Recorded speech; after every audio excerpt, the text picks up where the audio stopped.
Hello everyone, मेरा नाम है भरत भूषण और आप देख रहे हैं यहाँ पर इंपॉर्टेंट डेरिवेशन की सीरीज, जिसमें हम लोग भाई पूरी रिसर्च के साथ आपके सामने लेके आ रहे हैं कि कौन कौन से डेरिवेशन है जो सीबीएसई अक्सर पूछती है, कौन से इंपॉर्टेंट है और कौन कौन से आपको करने हैं। क्योंकि किताबों में कई सारे डेरिवेशन दिए गए हैं, तो हम लोग ट्राई कर रहे हैं कि आपको बता पाएं कि कौन कौन से डेरिवेशन जो है आपको एक्चुअली करने हैं, जो कि आपके बोर्ड के सिलेबस में हैं और जो बार बार आ रहे हैं।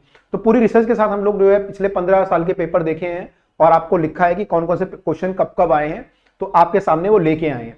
तो लेट अस सी, आज हम लोग देखने जा रहे हैं चैप्टर नंबर 4। तो हमने चैप्टर नंबर 1 2 3 कवर किया है, अब हम चैप्टर नंबर 4, चैप्टर नंबर 4 जो है हमारा मूविंग चार्ज एंड मैग्नेटिज्म, उसके जो डेरिवेशन है इंपॉर्टेंट कौन कौन से देखते हैं।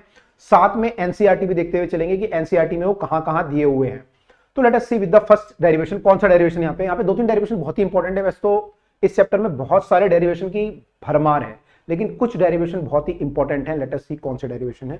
तो यहाँ पे देखिए हम लोग, तो पहला डेरिवेशन यहाँ पे, टू फाइंड द फ्रीक्वेंसी और time period of a moving charge.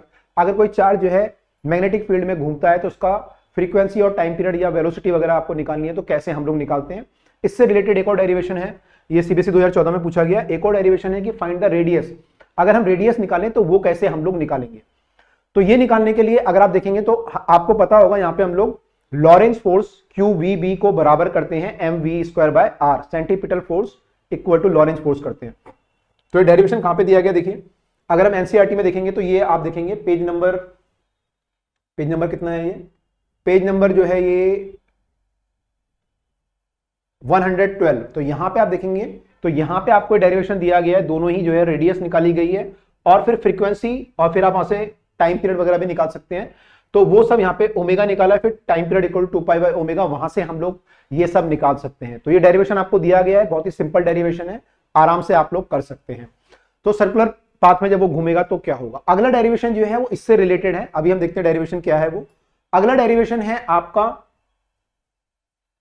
Pitch निकालना, कि हेलिकल पाथ में जब पार्टिकल घूमता है उसकी पिच कितनी होती है। पिच का मतलब क्या होता है, पहले तो पिच का मतलब होता है हमारे पास कि अगर हम लोग जो है यहां पे ये सर्कल में घूम रहा है और ये अगर मान लो किसी और एंगल पे 90 डिग्री पे नहीं है, तो ये आगे बढ़ता जाएगा सर्कल में से घूमेगा, तो ये पिच, इसको बोलते हैं हेलिकल पाथ।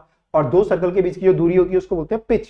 तो पिच निकालने का फॉर्मूला क्या है, हम लोग जो है यहाँ पे वेलोसिटी निकालते हैं इस डायरेक्शन में, v पैरेलल कितनी है, मैग्नेटिक फील्ड के पैरेलल वेलोसिटी कितनी है, इनटू इसे कितना टाइम लगा।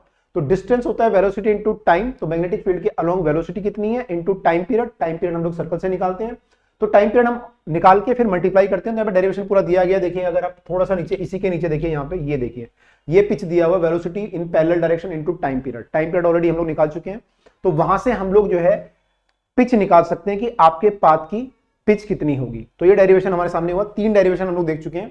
अब देखते हैं अगला डेरिवेशन, चौथा कौन सा है।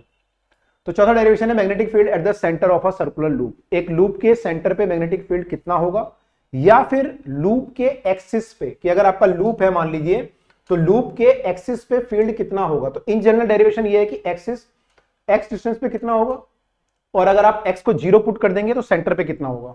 तो अगला डेरिवेशन यही है कि एक्सिस पे कितना होगा। देखिए बहुत इंपॉर्टेंट है, एक्सिस पे कितना मैग्नेटिक फील्ड होगा, कई बार पूछा गया है। कितना इंपॉर्टेंट डेरिवेशन है, कई बार आप देखेंगे पिछले 10 साल के अंदर ही है, 13 में, 15 में, 16 में, 18 में, 20 में, सब जगह पूछा गया है। तो इसका डेरिवेशन कहां पे दिया गया है, दोनों डेरिवेशन हम देखते हैं कि एनसीईआरटी में कहां पे डेरिवेशन छुपे हुए हैं।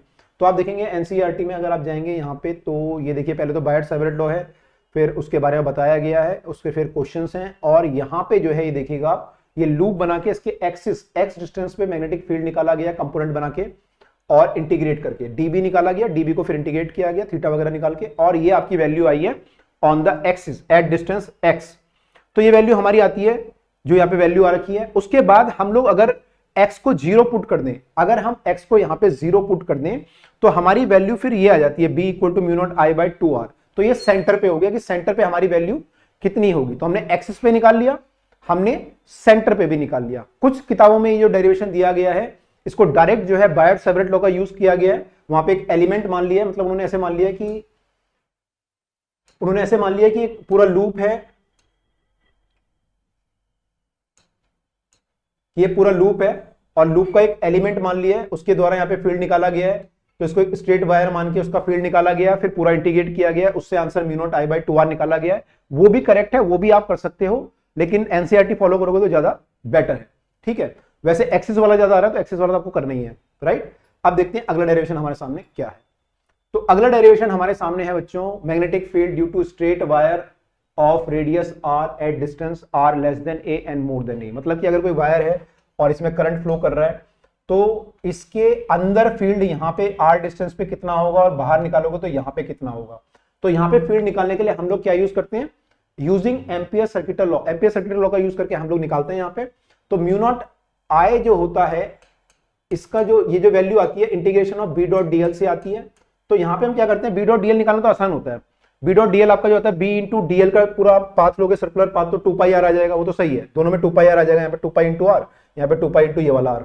लेकिन आई निकालने में प्रॉब्लम आती है, जब यहाँ पे आप पाथ लेते हैं बाहर वाला जो सर्कल लेंगे उसके अंदर पूरा करंट आ रहा है तो पूरे का पूरा करंट आई आ जाएगा यहाँ पे। तो आसान है derivation, mu naught I into B into 2 pi r, वहां से हमारा बी आ जाएगा mu naught I by 2 pi r. लेकिन जब अंदर लोगे तो अंदर आपको इतना एलिमेंट मानना पड़ेगा, इतने एलिमेंट में कितना करंट पास कर रहा है।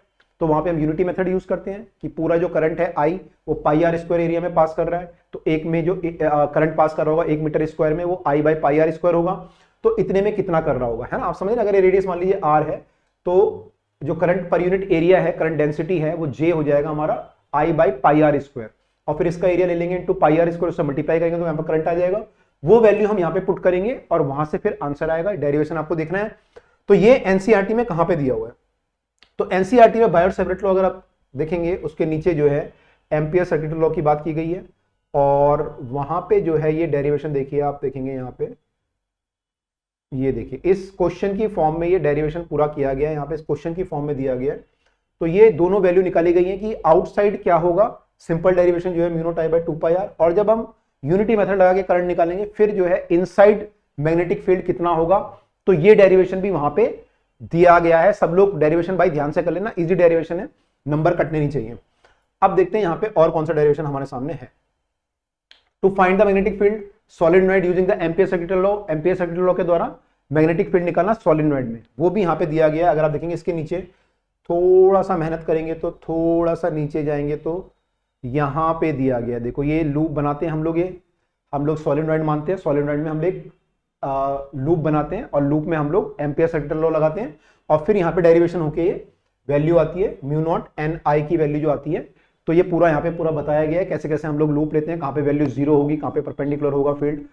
तो वो डेरिवेशन आपको ध्यान से देखना है, राइट। चलिए आगे देखते हैं अब क्या है हमारे सामने। तो आगे हम देखें अगर, तो फिर है force between the two current carrying wire, दो करंट कैरिंग वायर के बीच में फोर्स कितना होता है। अगर करंट सेम डायरेक्शन में होता है तो क्या करते हैं, अट्रैक्ट या रिपेल, अट्रैक्ट करते हैं, अपोजिट डायरेक्शन में रिपेल करते हैं, ठीक है। तो ये डेरिवेशन कहां पे, तो ये डेरिवेशन भी आपके सामने आप देखेंगे तो ये आपको मिल जाएगा एनसीईआरटी में। देखिए फोर्स बिटवीन द लिखा भी हुआ है, two parallel current carrying wire, यहाँ से एम्पियर की डेफिनेशन भी आती है। तो ये देखिए फोर्स यहाँ पे पूरा ड्राइव किया गया है, तो बड़ा आसान डेरिवेशन है, ये आप निकाल सकते हैं। Force per unit wire, force per unit length में निकाल सकते हैं एल से डिवाइड करके। तो इस पे बेस क्वेश्चन बहुत अच्छे आते हैं, बेहतरीन न्यूमेरिकल, सीबीएसई में जो न्यूमेरिकल इसके आ रहे हैं बहुत अच्छे आ रहे हैं बोर्ड में, इनफैक्ट तो जेई और नीट के लेवल के उससे भी मतलब ऊपर लेवल के आ रहे हैं, तो थोड़ा ध्यान से करना है इसको, ठीक है। तो ये यहाँ पे डेरिवेशन है आपका। अगला देखते हैं आप, अगला हमारे सामने कौन सा डेरिवेशन है। तो अगला डेरिवेशन कौन सा भाई साहब, अगला डेरिवेशन हमारे सामने है, बहुत ही इंपॉर्टेंट, देखिए कितनी बार आ चुका है, 7, 11, 13, 19। Torque on a current carrying rectangular loop place in the uniform field, ये बहुत इंपॉर्टेंट है। टॉर्क ऑन द लूप निकालना, टॉर्क ऑन द लूप मतलब जो कोई लूप होता है उसको यूनिफॉर्म फील्ड में रखते हैं तो फोर्स उस पर 0 होता है, लेकिन टॉर्क होता है। तो टॉर्क कितना होता है, टॉर्क देखिए कितना होता है भाई साहब यहाँ। तो ये भी डेरिवेशन आप देखेंगे तो थोड़ा सा नीचे जाएंगे, देखिए टॉर्क है, पूरा डेरिवेशन है इसका। तो ये पूरा डेरिवेशन करा गया है, लूप को मान किया और फिर अलग अलग वायर पे फोर्स निकाला गया है, सबको फिर ऐड किया गया है और लास्ट में चलते चलते चलते वो यहां तक पहुंचे हैं। टॉर्क जो आएगा वो m क्रॉस b आता है या mb साइन थीटा आता है। तो ये आपको ध्यान रखना है, mb साइन थीटा। और यहां पे थीटा ध्यान रखिएगा, थीटा जो एंगल होता है वो एरिया वेक्टर और मैग्नेटिक फील्ड के बीच में होता है। कई बच्चे ये एरिया के बीच में ले लेते हैं, मतलब ये एरिया वेक्टर बाहर को होगा और मैग्नेटिक फील्ड के बीच में एंगल होगा, वो ध्यान रखिएगा यहाँ पे न्यूमेरिकल जब करेंगे, ठीक है। ध्यान रखना, न्यूमेरिकल में बता दिया तुम्हें एक्स्ट्रा, ओके। तो ये इंपॉर्टेंट है, कई बार आ चुका है, बहुत इंपॉर्टेंट डेरिवेशन। तो ये सारे डेरिवेशन है, आप एक बार दोबारा देख लेते हैं इंपॉर्टेंट कौन कौन से हमें डेरिवेशन इसमें लग रहे हैं।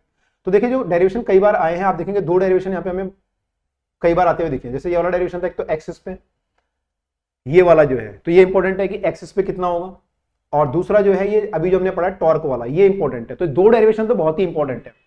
तो अगर कोई बिल्कुल ही भाई साहब खराब हालत में, खस्ता हालत में है, बिल्कुल ही जो है जर्जर दयनीय अवस्था में पहुंच चुका है और उसके स्कूल के एग्जाम आ रहे हैं, टाइम कम है, तो कम से कम ये तो भाई कर ही लेना। बाकी तो स्कूल वालों की मर्जी है क्या देते हैं वो, लेकिन ये तो इंपॉर्टेंट है, पहले ये तो करना ही करना है। ठीक है, तो आई होप सबको क्लियर हुआ होगा इस चैप्टर में कौन सा डेरिवेशन करनी है और कौन कितना वेटेज रखता है। तो यही करना है और कुछ नहीं करना है।